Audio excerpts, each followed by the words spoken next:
Most welcome मेरे future teachers. आज हम लोग डिस्कस करेंगे डॉक्टर बेंजामिन ब्लूम्स के द्वारा दी गई एक टेक्सोनॉमी के बारे में, जिसके द्वारा उन्होंने शिक्षण के उद्देश्यों को 3 डोमेन्स में डिवाइड किया, कॉग्निटिव, अफेक्टिव और साइकोमोटर, जिस पे मेनली फोकस उन्होंने कॉग्निटिव पे किया। कॉग्निटिव के 6 लेवल इन्होंने बताए, जिसका परिवर्तित रूप पहले तो उन्होंने 1956 में इसको दिया, उसका परिवर्तित रूप 2001 में प्रस्तुत हुआ, जिसमें सिर्फ इवेल्युएशन जो होता है वो पहले आ जाता है 5th पोजीशन पे, और सिंथेसिस जो है वो क्रिएट के रूप में लास्ट स्टेप हो जाती है। शिकागो विश्वविद्यालय के डॉक्टर बेंजामिन ब्लूम्स को वर्ष 1956 में शिक्षण उद्देश्यों की वर्गीकी यानी कि ज्ञानात्मक पक्ष में विश्लेषण करने का श्रेय जाता है। इन्होंने क्या किया था, ज्ञानात्मक पक्ष पे अपना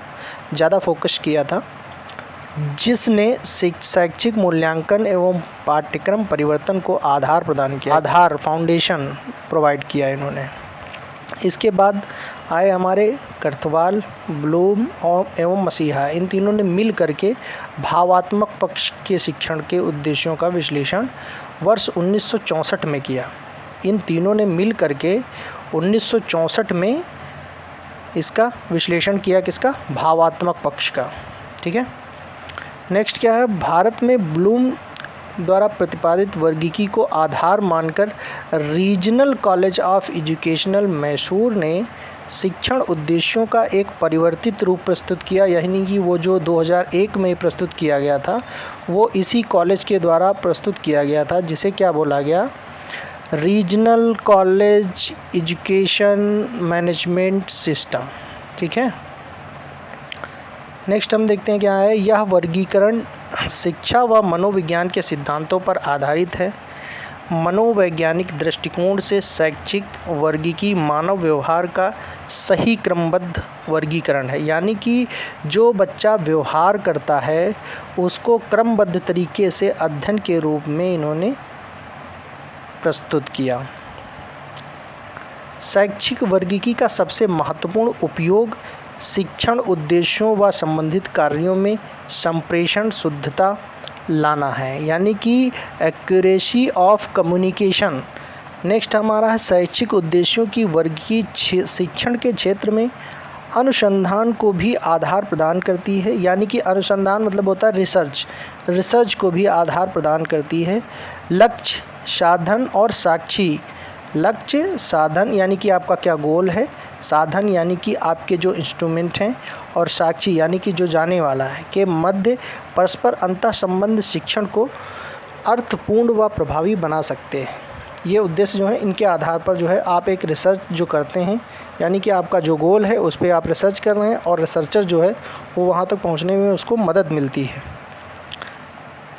शिक्षण उद्देश्यों को प्रारंभिक रूप से 2 प्रकार में विभाजित किया गया है, यानी कि एक सामान्य उद्देश्य और दूसरा विशिष्ट उद्देश्य।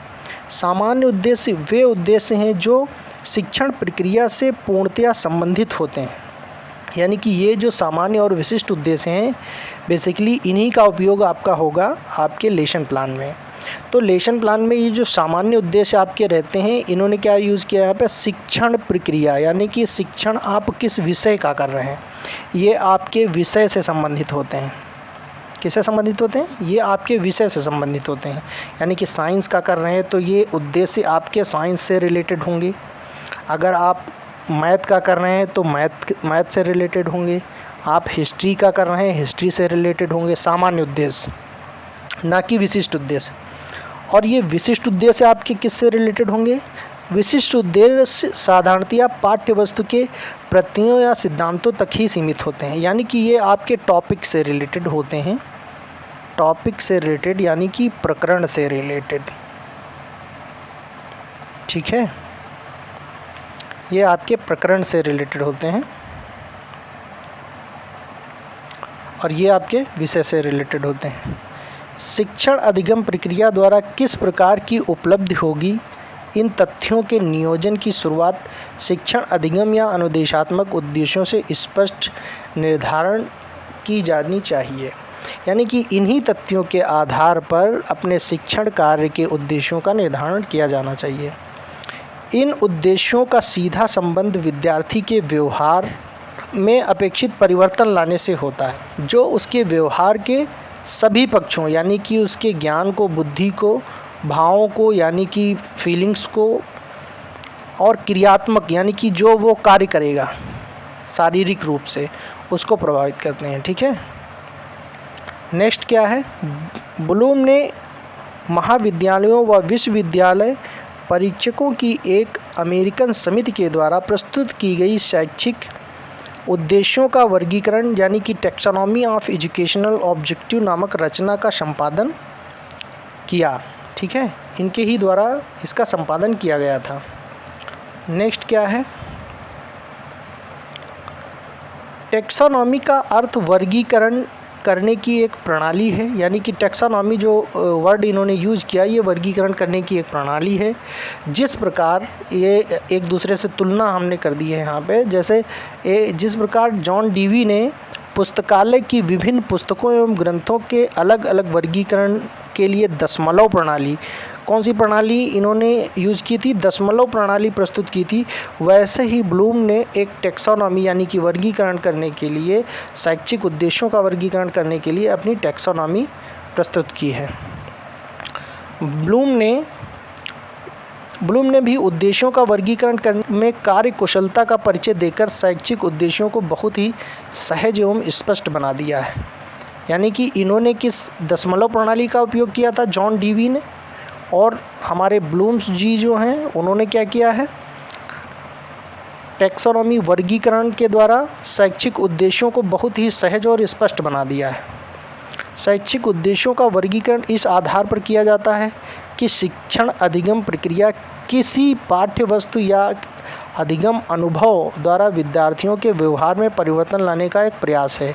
यानी कि पूरे जो हम शैक्षिक उद्देश्यों का वर्गीकरण कर रहे हैं वो सिर्फ इस बात पे डिपेंड करता है कि हम विद्यार्थी के व्यवहार में किस प्रकार परिवर्तन ला सकते हैं, उस पर डिपेंड करता है। ठीक है, विद्यार्थी के व्यवहार में परिवर्तन लाने को ही इन्होंने शैक्षिक उद्देश्यों का आधार बताया है। व्यवहार के तीन पक्ष, यानी कि जो बालक व्यवहार करता है इसके तीन पक्ष हैं, ज्ञानात्मक, भावात्मक और क्रियात्मक, कॉग्निटिव, अफेक्टिव और साइकोमोटर। ब्लूम्स ने इन तीन पक्षों के आधार पर शैक्षिक उद्देश्यों का वर्गीकरण निम्न प्रकार किया है: ज्ञानात्मक उद्देश्य, भावात्मक उद्देश्य और मनोगत्यात्मक उद्देश्य, यानी कि cognitive objective and affective objective, psychomotor objectives.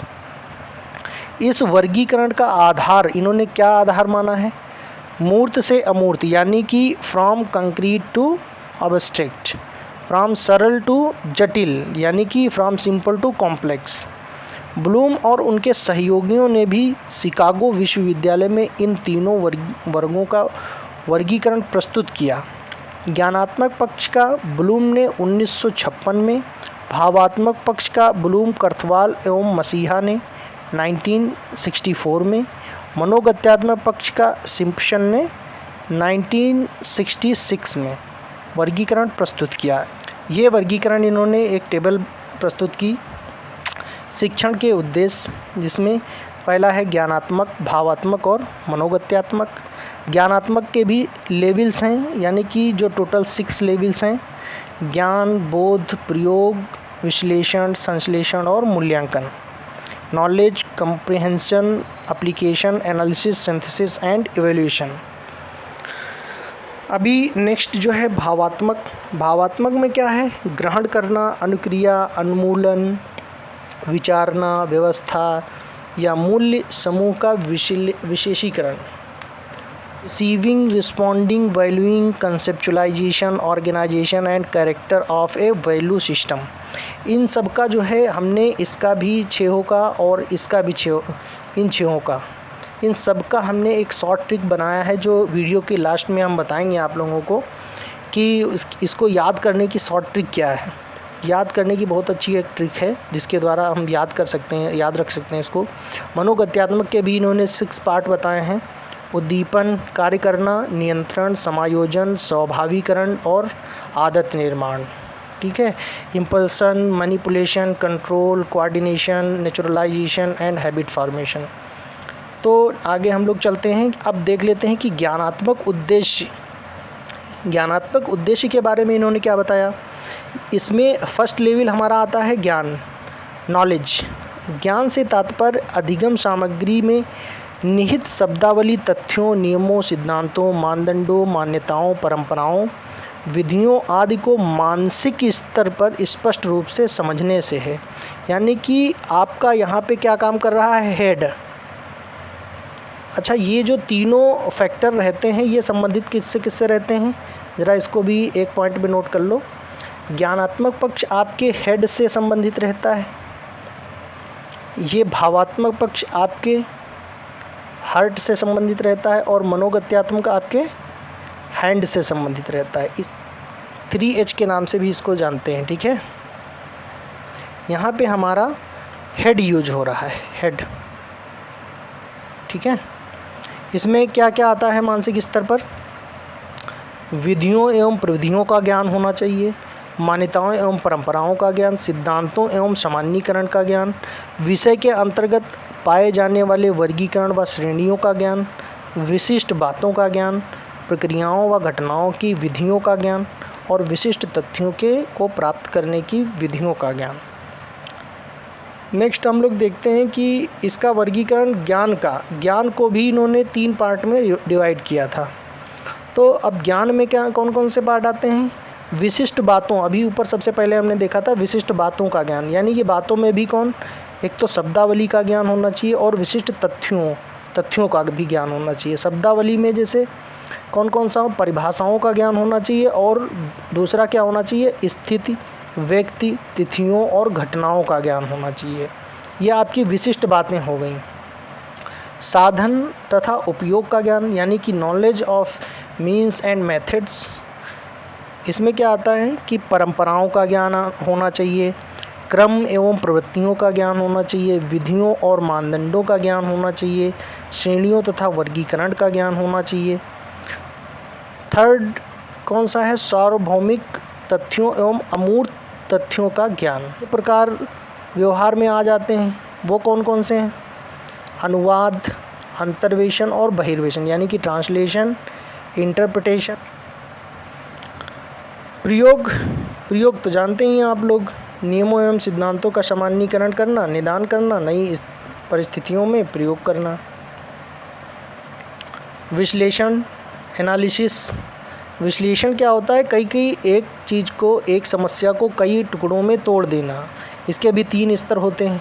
इसके कौन से 3 स्तर हैं, तत्वों का विश्लेषण, एनालिसिस ऑफ एलिमेंट, संबंधों का विश्लेषण, एनालिसिस ऑफ रिलेशनशिप, व्यवस्थित सिद्धांतों के रूप में विश्लेषण, analysis of organisation principles. Next आपका कौन सा आता है, फिफ्थ में आता है आपका संश्लेषण, यानी कि सिंथेसिस। जो हमने समस्या को टुकड़ों में तोड़ करके अध्ययन किया था, उनको फिर से रीअरेंज करके फिर एक नया समाधान निकालना और उसका फिर मूल्यांकन कर अपने परिणाम पर पहुंचना। तो संश्लेषण में कौन से 3 स्तर आते हैं, तत्वों का अनोखा संप्रेषण करना, प्रोडक्शन ऑफ यूनिक कम्युनिकेशन, नवीन योजना प्रस्तावित करना, यानी कि जो आपने एनालिसिस की थी उसके आधार पर आप नवीन कोई योजना प्रस्तुत करते हैं, production of proposed set of operations, तत्वों के अमूर्त संबंध खोजना, मूल्यांकन का उद्देश्य किसी मूल्य, क्रिया, परिणाम, विधि तथा सामग्री आदि के संबंध में सही निर्णय लेना या जानने के लिए कि निर्धारित उद्देश्य किस मात्रा तक प्राप्त हुए हैं और कितने प्रभावशाली रहें, मूल्यांकन किया जाता है। वे जो ज्ञानात्मक उद्देश्य था, इसके कुछ कीवर्ड्स हैं जिनका आप के लेसन प्लान में यूज़ होना अति आवश्यक है। ये कीवर्ड्स कौन से हैं, ज्ञानात्मक पक्ष के 6 जो आपके लेवल्स थे, इसमें सिर्फ ज्ञान और बोध, ज़्यादातर यही 2 उपयोग में आते हैं। यानी कि अगर ज्ञान के बारे में आप पॉइंट लिखेंगे तो उसमें डिफाइन वर्ड आना चाहिए, राइट लिखना आना चाहिए, वर्ड आना चाहिए, रिकॉग्नाइज यानी कि पहचानना शब्द आना चाहिए, रिकॉल प्रत्यास्मरण वर्ड आना चाहिए आपका, लिस्ट फार्मिंग सूची बनाना, या जैसे हम विशिष्ट, ये विशिष्ट उद्देश्य में आपका फर्स्ट पॉइंट लिखा जाएगा कि बच्चे जिस भी टॉपिक पे आप पढ़ाने जा रहे हैं उस टॉपिक को परिभाषित कर सकेंगे या उस टॉपिक को पहचान सकेंगे या उस टॉपिक के बारे में सूची बना सकेंगे यानी कि भविष्य में, ठीक है, फ्यूचर टेंस में लिखा जाता है। बोध में भी उदाहरण देना, इंडिकेट यानी कि संकेत करना, एक्सप्लेन करना, व्याख्या देना, प्रस्तुत करना या ट्रांसलेट करना, अनुवाद करना। इन वर्डों का उपयोग ज़्यादातर करना है आपको, जो ज्ञानात्मक पक्ष के 2 लेवल के 1 और 2 पॉइंट्स लिखने होंगे हर लेसन प्लान में, ठीक है। नेक्स्ट आपका भावात्मक उद्देश्य। भावात्मक शिक्षण के उद्देश्य जो हैं उसमें ग्रहण, रिसीविंग, अनुक्रिया, रिस्पॉन्डिंग।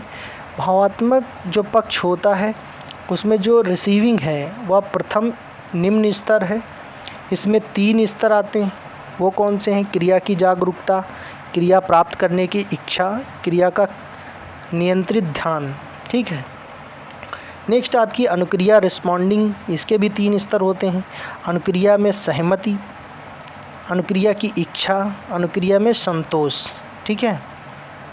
तो ये 3 सभी के स्तर हैं, इनको आप लोग पढ़ लीजिएगा, ये ज़रूरी हैं आपको। इसमें सभी में 2 ऊपर के जो फर्स्ट और सेकंड हैं यानी कि आपके रिसीविंग और रिस्पॉन्डिंग, ये जो आपके 2 भावात्मक पक्ष के भी रिसीविंग और रिस्पॉन्डिंग, इन दोनों के आधार पर ही आपको विशिष्ट उद्देश्य आपके लिखने हैं 2-2। नेक्स्ट थर्ड क्या है? मूल्य स्थापन, संगठन, विचारना, मूल्य समूहीकरण या विशेषीकरण, कैरेक्टराइजेशन ऑफ वैल्यू सिस्टम। ये सब जो है आपको वीडियो रोक के पढ़ लेना अंदर इसके। भावात्मक डोमेन्स के भी कुछ जो कीवर्ड्स हैं वो भी मैं लेकर आया हूँ। यानी कि ये जो 2 पॉइंट्स हैं आपको, अनुक्रिया और रिसीविंग और रिस्पॉन्डिंग, इसमें लिसन यानी कि सुनना, एक्सेप्ट करना, बी अवेयर सचेत करना, ग्रहण करना यानी कि कोई भी टॉपिक है उसके बारे में बच्चे ग्रहण कर सकेंगे, स्टेट मतलब कि ध्यान लगा सकेंगे, उसके बारे में अवेयर सचेत हो सकेंगे, ठीक है। अनुक्रिया रिस्पॉन्ड यानी कि एक्सप्लेनेशन कर सकेंगे, मतलब कोई भी टॉपिक है यानी कि पोषण के बारे में एक्सप्लेन कर सकेंगे, वर्णन कर सकेंगे, पोषण का डेवलपमेंट पर प्रभाव बता सकेंगे। इस टाइप से आपको ये वर्ड ज़रूर उपयोग करना है अपने विशिष्ट उद्देश्यों का वर्णन करते समय लेसन प्लान में। नेक्स्ट आपका आ जाता है मनोगत्यात्मक उद्देश्य। अब ये जो मनोगत्यात्मक उद्देश्य हैं, साइकोमोटर, क्रियात्मक, शैक्षिक, अनुदेशात्मक उद्देश्यों का वर्गीकरण जो किया था, ये किस आधार पर किया था और किसने किया था? इसका सिम्पसन ने भी किया था, हायरो ने भी किया था, दोनों ने किया था। इसको हम देख लेते हैं। अपने चारों ओर फैले भौतिक सामाजिक वातावरण के सही ढंग से समायोजन करने के लिए बालक का क्रिया या मनोशारीरिक विकास आवश्यक है। बालक के व्यवहार के इस क्रियात्मक मनोशारीरिक पक्ष से संबंधित उद्देश्यों को वर्गीकृत करने का सबसे पहला प्रयत्न जो था वो सिम्पसन महोदय ने 1966 में किया था। उसके बाद हैरो ने 1972 में किया। उसके बाद आगे विकास होता गया। हैरो ने 1972 में इन उद्देश्यों को 6 वर्गों में विभाजित किया। अच्छा, नेक्स्ट क्या है आपके, कौन कौन से वर्ग थे? सहज क्रिया, अंग संचालन, रिफ्लेक्स मूवमेंट, आधारभूत अंग संचालन, बेसिक फंडामेंटल मूवमेंट्स। इसके अंतर्गत जो है ये आप लोग वीडियो रोक कर पॉज करके भी पढ़ सकते हैं क्या है, ठीक है। नेक्स्ट हम आगे आपको बताते हैं। थर्ड आपका है शारीरिक योग्यताएं। शारीरिक योग्यताएं।